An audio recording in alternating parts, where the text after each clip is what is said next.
The Coach Curl podcast is brought to you by Think and Grow Business, the home of the Think and Grow Business Mastermind.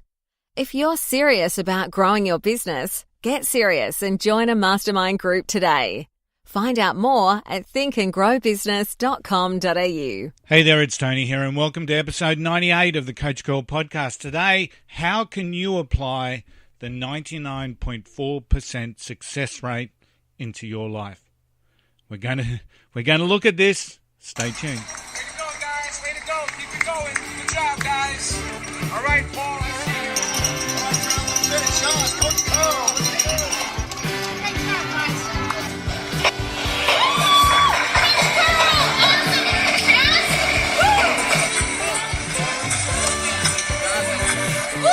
Coach Curl, we love you. Hey there, it's Tony here, and welcome to the Coach Curl podcast. Episode 98. We're certainly creeping up on those three figures. It's going to be such a big thing for us to hit that 100 episode mark. Today I want to share how to apply that 99.4% success rate that the New York Marathon achieves into your life. Now, this is the last of the series around the New York Marathon. So you'll remember back in episode 93, I shared my experiences, how my wife and I, Sharon and I, conquered the New York Marathon. We set it as a goal. We gave ourselves a fairly good, strong training regime. We surrounded ourselves with some great people, and we achieved what we set out to achieve. In episode 94, I spoke to Melissa Urey, the ultra marathoner. She's a triathlete beyond renown, and can I tell you, her plans for 2019 are just frightening in my eyes, but they're amazing in hers, so that's fantastic. Episode 95, we spoke to Dan Owens, who raised over $10,000 for the Tasmanian Cancer Council. I shared some of the extraordinary achievements from what we may call ordinary people in episode 96, and in episode 97, I shared what is it that I see in the New York Marathon as to why 99.4% of starters actually complete the journey. So what is it about that success rate, and what were some of the things that I saw? And if you remember back in episode 97, I talked about 8 clear things that I saw. One, it's an extraordinary goal. So it was a specific goal. It was a goal that was built around bucket list or purpose. It was an extraordinary goal. Not everyone can do it. You can't decide to do the New York Marathon because there are hurdles that you have to jump to get you to the starting line. And to get to the starting line requires investment. So even before we've started the marathon, you've got those 3 things. It needs to be an extraordinary goal. Not everyone can do it, and the requirement of investment just to get to the starting line. Now, during the race, environment obviously plays its part. The crowds are amazing, as you've heard. Every step forward is a step closer, is a mantra amongst everybody that does the New York Marathon. The final finisher program, where they recognise all finishers, is incredible. And overall, I think that expectations of completion really helps to drive that success rate. There is an expectation amongst, whether it's individually or there's, let's call it maybe some pressure to maintain that success rate. We've achieved that success rate within the marathon, and you know that as you're standing on the starting line. And finally, the concept of trusting your training really stands true. And it's mentioned by just about everyone that I ran into in any sort of coaching advisory capacity said you need to trust your training. So when we want to break that down and take those learnings and create something real in your life, we can utilize those 8 steps and start to look at it in the concept of whether we're improving our life, your business, your success, your career. And ultimately having a 99.4% success rate in any of your endeavors is going to move you forward from wherever you are. So I've sort of thought about this and I've put them into what I would call my words, into how I would remember them and how I want to apply them moving forward. So firstly, step number 1, set your goal. Step number 2, make it specific and make it yours. Step number 3, invest in the process and yourself to get to the starting line. Number 4, build your cheer squad. Number 5, setting your small steps and milestones. Number 6, recognizing your journey, efforts and achievements along the way. Number 7 is your success will set standards and expectations. Success drives this. And then number 8 is about placing trust in the process. So you can see that they're aligned very much so with the 8 learnings that I had from the marathon itself. So let's look at number 1, set your goal. Now, some would say that this is pretty obvious. But really, the amount of people that I know, that I've spoken with, that I've even coached, who don't have goals is astounding to me. It just defies logic. Yes, people will say they want a better life, they want a better job, they want more money.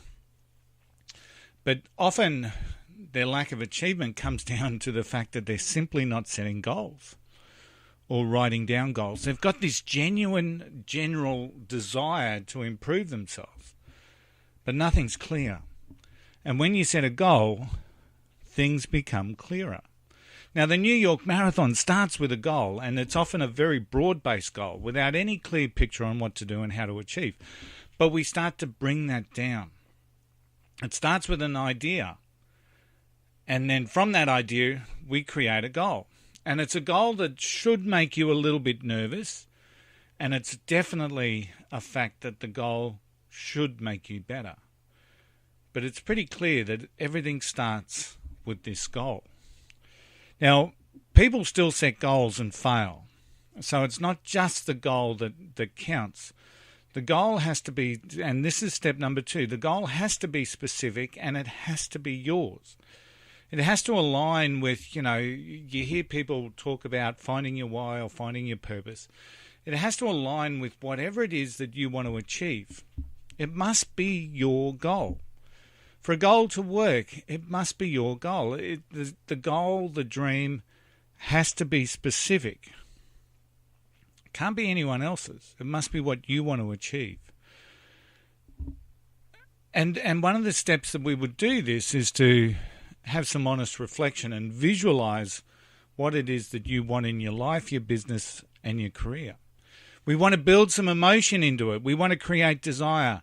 And we want to allow that specific desire to get us moving. I can't be the next John Maxwell. I can't be the next Steve Maraboli. But I can certainly be the best Tony Curl. So the goal needs to be specific. And it can't be someone else's.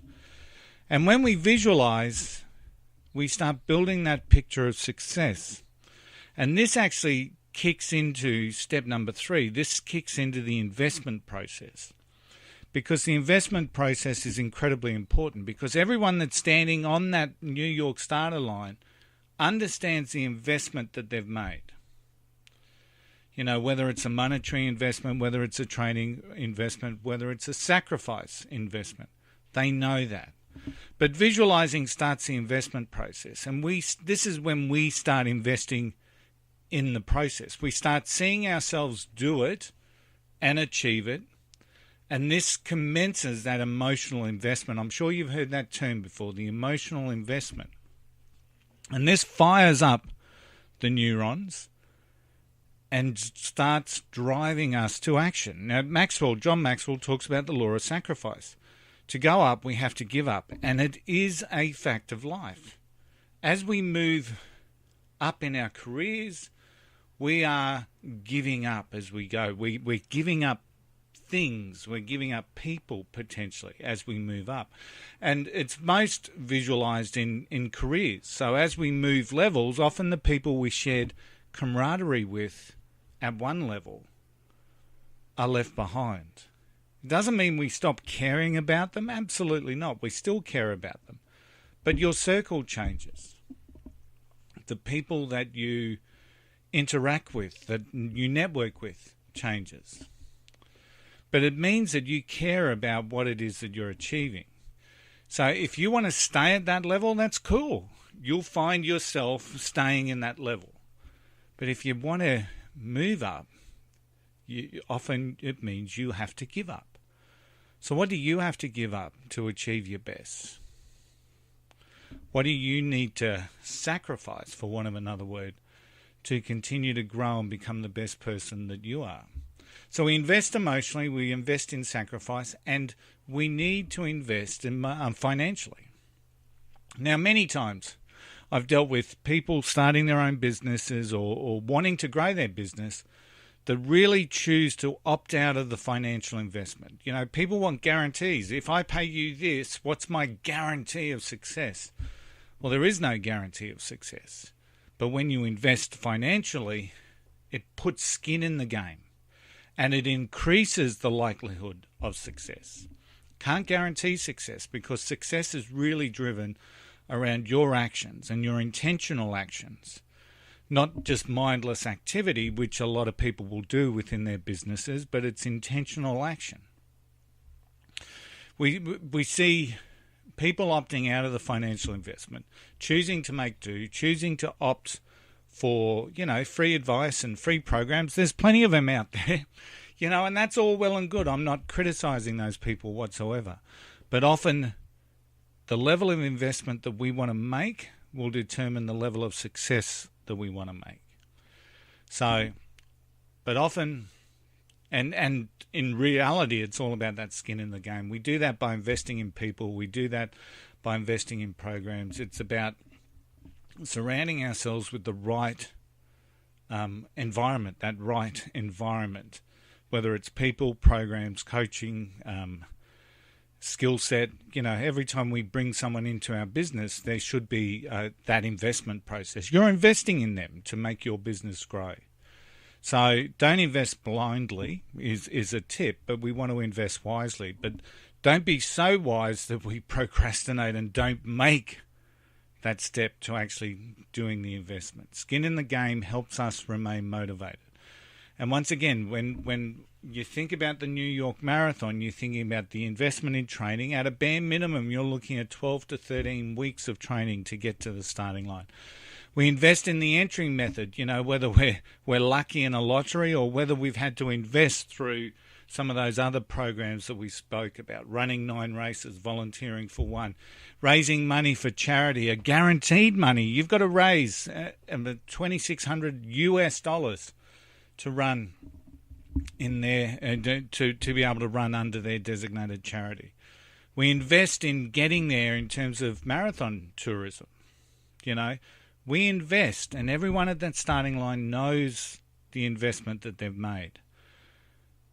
And it stirs everyone as we line up to commence it. So choose your investment, understand what that investment means, get skin in the game, and make sure that you're getting a reward for that investment. Step number 4, build your cheer squad.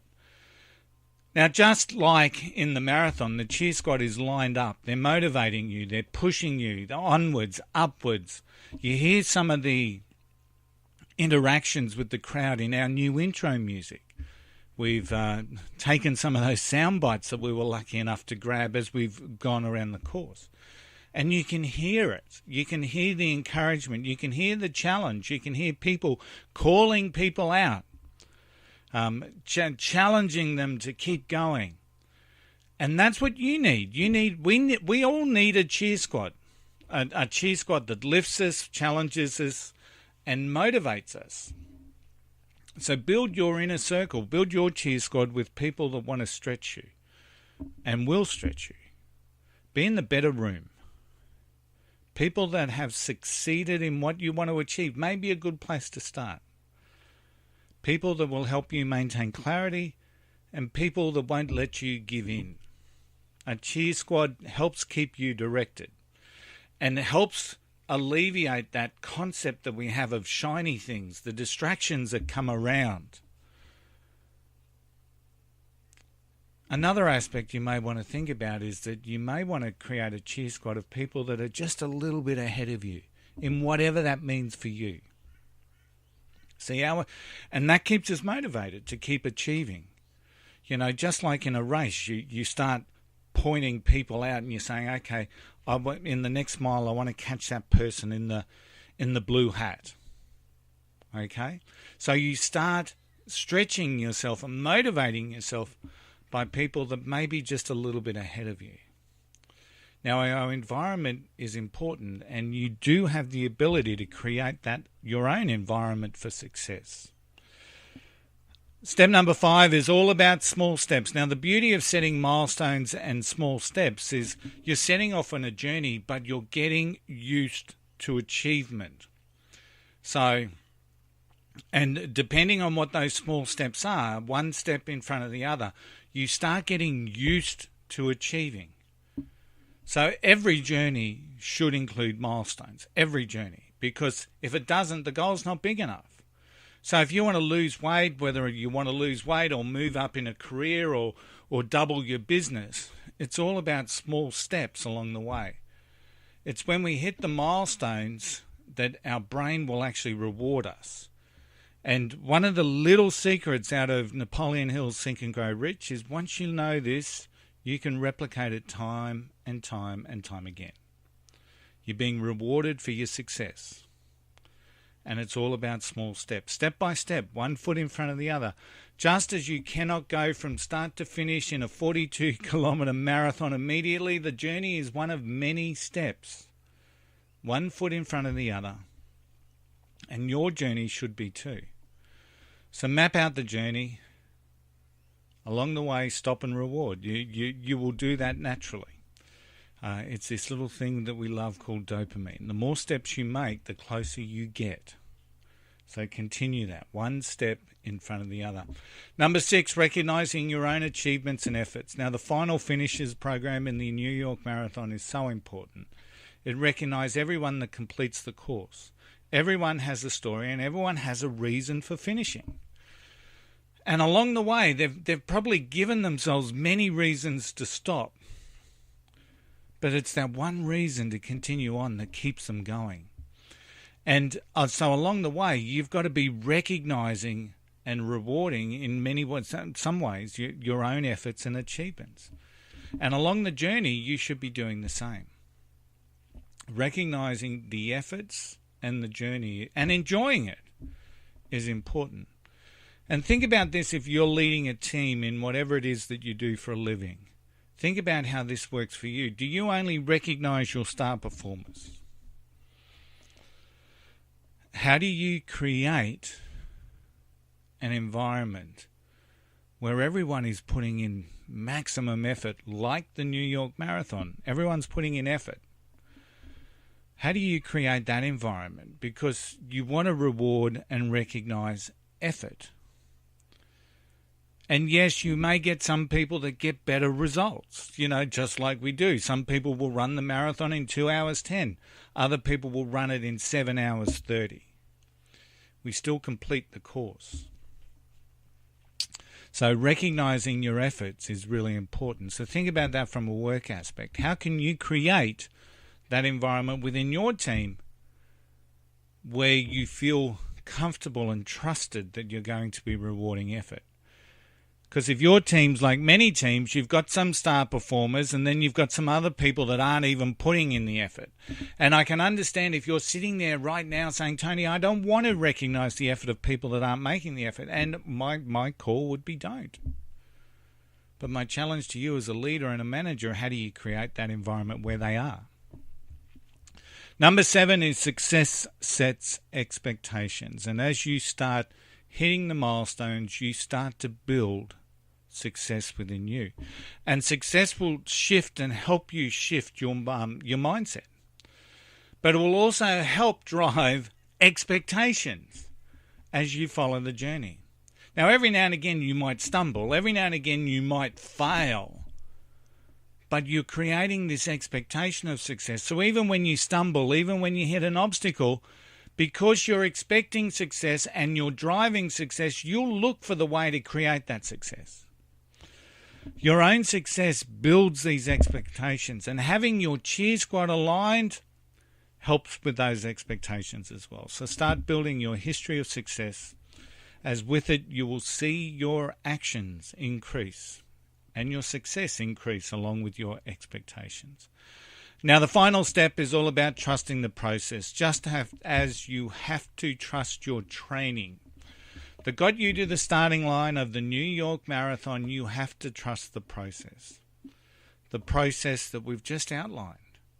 Investing in the process, getting skin in the game, setting a goal, being very specific, making sure that we've got that emotional investment, that we're visualizing it. It's a specific goal that's meant just for you. It's an extraordinary goal just for you. Small steps along the way. Trust the process. There's 8 steps there that will help you succeed. And imagine if you can put them together and increase the chances and the likelihood of success for everything that you start. Now, you may not get 99.4% success rate, but maybe you can do better than what you're doing now.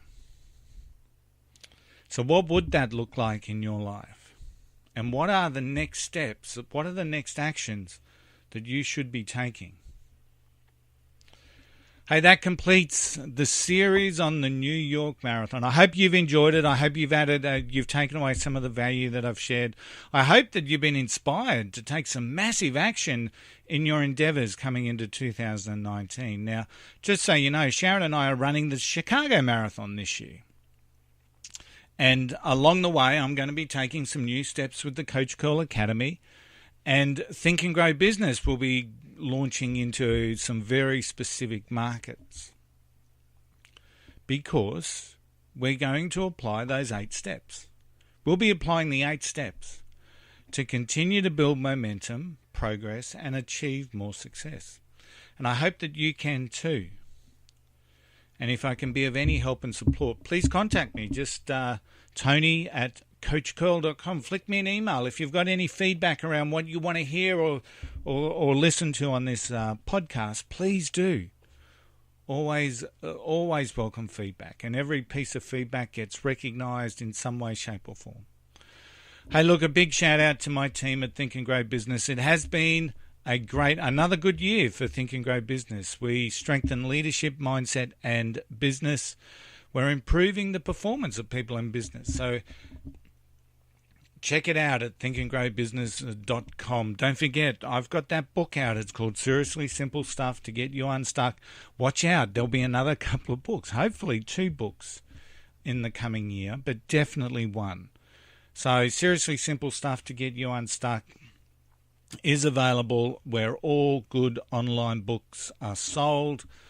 Just 20% of every book goes to support the wonderful team at Carter's Cause, who are doing everything they can to raise funds and awareness for for kids and the families of kids born with congenital heart disease. Don't forget, we've launched the Coach Curl Academy. We've got over 60 programs in there. And you can see, once you get in there, you can see that the elements of the 8 steps are included in our 4 Pillars of Success program. That program that was developed from the basic concept from Steve Maraboli, and working in conjunction with Steve, we've been able to create an amazing program that will help you achieve success. It's one of the signature programs, and it's available there as a gold member or as a silver mindset member, the 4 Pillars of Success. But you can check that out at the coachcurlacademy.com. And as per always, I'm recording this Christmas Eve. So I hope that this year has served you well. I hope you have the opportunity to spend some wonderful time with your family. I'm wishing you every bit of joy for the holiday season. And if you're wanting to contact people, make sure that you do. Make sure that you do. Share your love. Hold those people close that are tight to you. Don't forget the golden rule. Just don't be an arsehole. I'll see you next time.